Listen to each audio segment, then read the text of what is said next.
So I grew up down in Florida, and I grew up in a household where we went to church every week. We were very much, looking back now, we were very much cultural Christians. We never prayed, even before meals. We never read the Bible outside of church, and I don't think I ever realized that until later. But it was kind of during that time where I would have said I was a Christian growing up.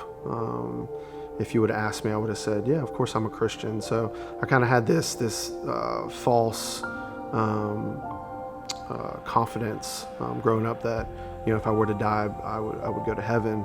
But it was also during this time that I found life in sports. My dad was a football coach, and so I grew up around sports, particularly football, and especially in high school, it kind of took over.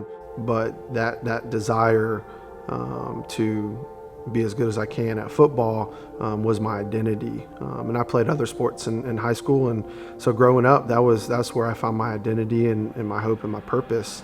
And then I got the opportunity in college to play football up at Coastal Carolina, and it kind of fueled that identity even more. Going up there and thinking, man, I'm playing in college. Like this is where I'm gonna find life. This is where I'm gonna find, my hope and satisfaction.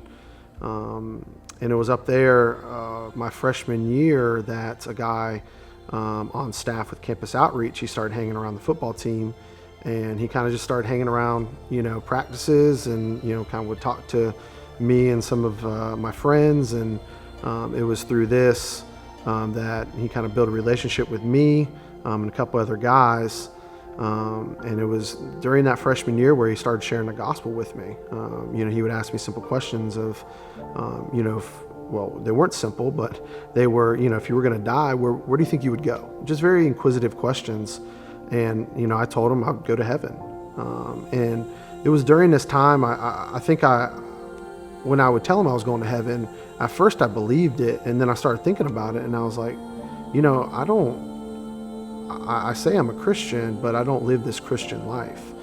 I don't even, at the time, I wasn't even going to church. I was just in college, football, and everything else that kind of goes along with that. And I started realizing I was essentially lying not only to him, but to myself. And it wasn't until my sophomore year that I was invited to a Christmas conference, and I finally was like, yeah, sure, I'll go along. And it was there that he was very intentional on, sitting down, and he had shared the gospel with me before, but for some reason this time we just had good intentional conversation, and he shared, Romans 6:23, for the wages of sin is death, but the gift of God is eternal life, and kind of explained how I deserved, because I sinned, I deserved death, I deserved hell, but it was through the gift of God that I would receive eternal life, nothing that I could do. And it was during that Christmas conference of my sophomore year that the Lord came into my life and really revealed himself to me, and it became real. And kind of from there on, there was a desire to follow Christ and read the Bible and go to church, and desire fellowship, desire accountability. And so kind of throughout the rest of my college, career, I got involved with Campus Outreach, and it was through that I went on summer projects and really, really grew in my faith, and learned how to share my faith, and learned how to, serve the church, and learn how to disciple fellow believers.